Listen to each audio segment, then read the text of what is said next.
हमारा स्वास्थ्य न कभी खराब था, न कभी खराब है, न कभी खराब होगा। शरीर न कभी ठीक रहा है, न कभी ठीक रहेगा। ये परिवर्तनशील, नाशवान है। ठीक दिखाई देने पर भी प्रतिक्षण नष्ट हो रहा है। और स्वरूप कभी भी त्रिकाल में वो किसी भी बाधा से बाधित नहीं होता। बाधा प्राकृतिक शरीर पर होती है, चिदानंद स्वरूप पर नहीं। तो हम तो स्वस्थ हैं, पर शरीर अस्वस्थ है। डायलिसिस होता है, दवाइयाँ चल रही है, कोई परेशानी। अब आपका जो शरीर अस्वस्थ है और आपका चिंतन नहीं बनता, तो आपने शरीर को अपना मैं समर्पित कर रखा है। आपने शरीर को अपना मान रखा है, अहमता ममता कर रखी, इसलिए आपका सत चिंतन नहीं होता है। शरीर कोई मैं नहीं है, शरीर कोई मेरा नहीं है। ये एक केवल गाड़ी है जो भगवत प्राप्ति के लिए मिली है। इस पे हम सवार होकर के दिव्य चिंतन करते हुए प्रभु की तरफ बढ़े, इसीलिए मिले। ये कभी ठीक है होगी नहीं। इसका जो सृजन है वो विनाश में ही पूर्णता को प्राप्त होता है। इसका हमारा कभी सृजन नहीं हुआ तो हमारा कभी विनाश नहीं होगा। तो हमारा स्वरूप है वो किसी के, भगवान का भी सृजन किया हुआ नहीं, तो भगवत स्वरूप है ना।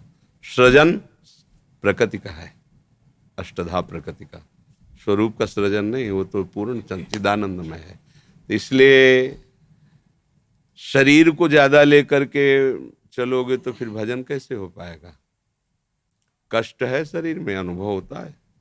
राधा राधा राधा राधा अपने मन को प्रभु में लगाए हुए तो कष्ट सहने की सामर्थ्य आ जाएगी। ज्ञान हो गया तो फिर किसको कष्ट हो रहा है, भ्रम ही खत्म हो जाएगा। और इस तरह का शुद्ध बोध होना गुरु कृपा से ही है। बातें ज्ञान की कर लेना अलग है, लेकिन बोध होना अलग बात होती है। इसलिए अभी आप लोग गृहस्थी में, संसार में रत हैं, नाम पर जोड़ दीजिए। कैसी भी परिस्थिति में मन ना लगे तो भी नाम जपिए। प्रभु का नाम हमारे हृदय की सारी व्यथा को मिटा देगा, या मिटाने की सामर्थ्य दे देगा कि हमारे ऊपर प्रभाव नहीं पड़ेगा। अब किडनी खराब है, अगर हम इसे स्वीकार कर लें कि हमारा किडनी से शरीर रोग ग्रसित हो गया, हाय अब क्या होगा। ये आज से थोड़ी 18 वर्ष हो गए, तो हमारी दशा क्या होगी। अभी हम विचार में आनंदित हैं, शरीर में नहीं। अगर हम शरीर में एक मिनट के लिए उतर जाएं तो अभी टेंशन पैदा हो जाएगी। शरीर में रहते हुए भी हम प्रियाजू के चरणारविंद का आश्रय लिए हुए, तो वो आप भी कर सकते हैं बिल्कुल। कोई आपको टेंशन लग रहा है हमारे चेहरे से, कल डायलिसिस हुआ है, शाम तक कैसे पड़े रहे, न कुछ खाना न पीना। क्योंकि डायलिसिस के बाद ऐसी हालत होती है कि उठना मुश्किल होता है। पूरी रात पड़े रहने पर इतनी सामर्थ्य है, सुबह से 2 बजे से शुरू है दिनचर्या। अब जाके 9-10 बजे कुछ थोड़ा भोग प्रसाद श्री जी का पाएंगे। पर आपको लग रहा है क्या कि डायलिसिस हुआ है, बहुत परेशान है, किडनी पेशेंट है। क्यों? क्योंकि हम विचार में प्रसन्न रहते हैं।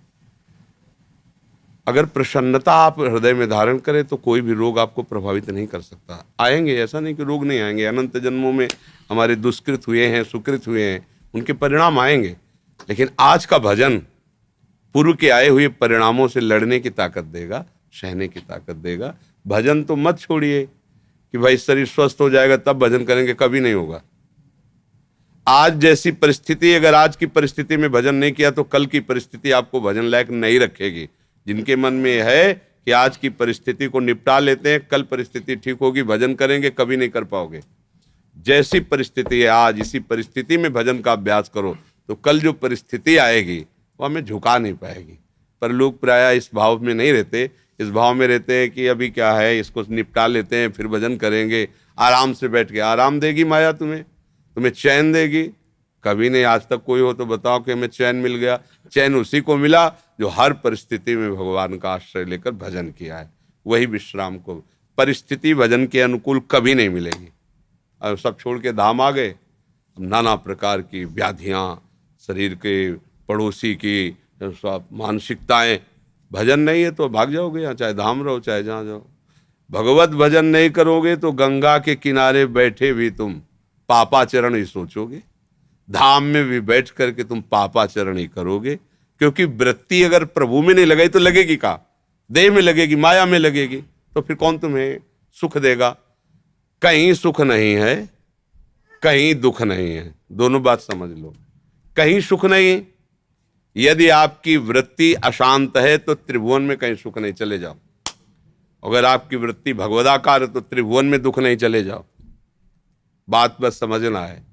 चाहे जिस तीर्थ में आप चले जाओ जहां आप बहुत शांति समझते हो, पर आपका चिंतन ठीक नहीं तो आप अशांत रहोगे।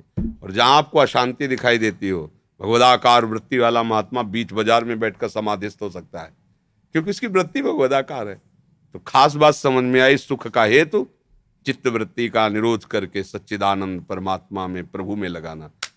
अब ये चाहे गृहस्थ हो चाहे विरक्त हो, वृत्ति लगाने से ही आनंद मिलेगा, गृहस्थी और विरक्ति से आनंद नहीं मिलेगा।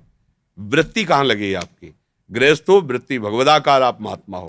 विरक्त हो विषयी वृत्तियां हमारे अंदर है, दुर्वाश्रमम सदा परिकर्षयन्ते, बात नहीं बनेगी। वृत्ति से बात बनती है। हम लोग विरक्त वेश धारण करके इस वृत्ति को समेटने का बहुत बढ़िया अवसर गुरुजनों ने दे दिया कि अब हमारे ऊपर कोई जिम्मेवारी गृहस्थ की नहीं, लड़का बच्चा की नहीं, संसार की नहीं, एक ही है, अपनी वृत्ति को भगवदाकार कर लो। गृहस्थों के लिए तो बड़ी समस्याएं हैं, बड़े कार्य हैं, ना चाहते हुए भी उनको जिम्मेवारियां निभानी, लोक व्यवहार, कर्तव्य, ऐसे नाना प्रकार। फिर वो अगर भजन करते हैं तो हम उन्हें प्रणाम करते हैं कि ऐसे विशेष विशेष प्रापंचिक प्रवृत्तियों के बीच में रहकर आप भगवान का भजन कर रहे हैं। हम लोगों को तो छूट दे दी गई है, सुबह से लेकर शाम तक अगर ना बोले तो कौन हमें बुलवाएगा, ना देखे तो कौन हमें दिखवाएगा, हम नहीं खाएंगे नहीं कौन हमको पूछने वाला है। हम चाहें तो सुबह से रात तक एक भजन कर सकते हैं, कोई नहीं बोलने वाला, हमारे ऊपर कोई जिम्मेवारी नहीं। बाबा जी तो क्या जिम्मेवारी, लंगूटी लगा लिया, अब क्या जिम्मेवारी, एक ही जिम्मेवारी है, भगवदाकार वृत्ति। गृहस्थी में कितने जिम्मेवारियां हैं, अगर वो थोड़ा भजन करते हैं तो हमारे 24 घंटा भजन से बढ़िया है। क्योंकि हम थोड़ी सी बात में भजन छोड़ देते हैं, उनके पास कितनी बातें हैं, दिन भर बातें ही हैं। अब वो माला लिए बैठा है, लड़का बोल रहा है मम्मी स्कूल जाना है, हम क्या करें? अब मम्मी माला चलाओ या लड़के को टिफिन लगा के दे, नहीं तो भूखा रहेगा दिन भर। पति कह रहा है बहुत भक्ति में मत लग, हमारी ऑफिस को देर हो रही, गाली मिल रही है, अब वो क्या करे?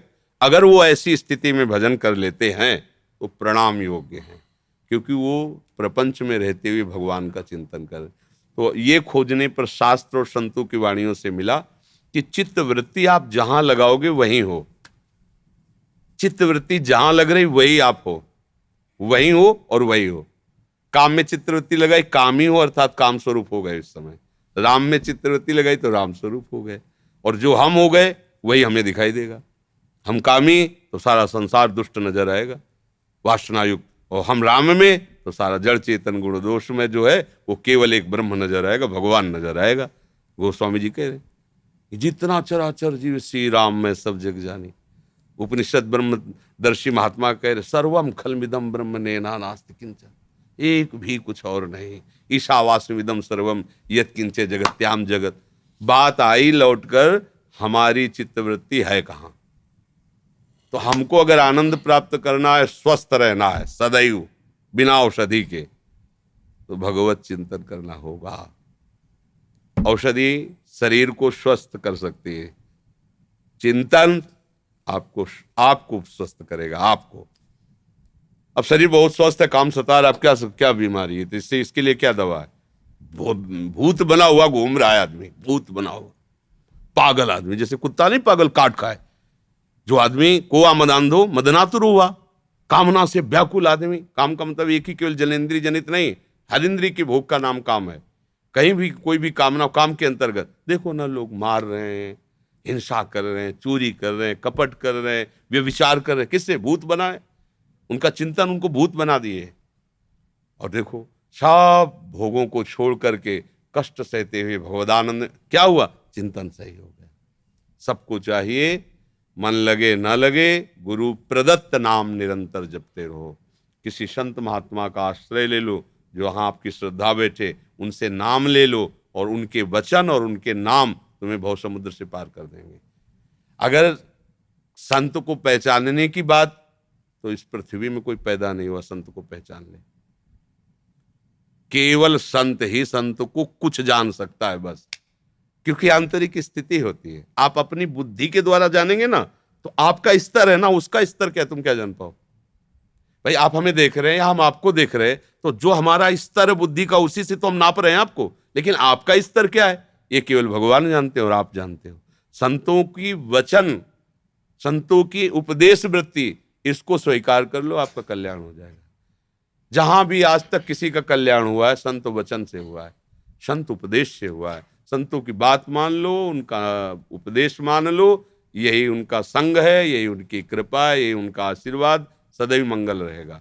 नाम न छोड़ो, कैसी भी परिस्थिति हो, मन न लगे तो कीर्तन करो, ऐसे हो, राधा राधा राधा राधा राधा राधा राधा राधा, ऐसे बोलो, कृष्ण कृष्ण कृष्ण कृष्ण कृष्ण। ये धन है जो लोक परलोक सब जगह आपका मंगल करेगा।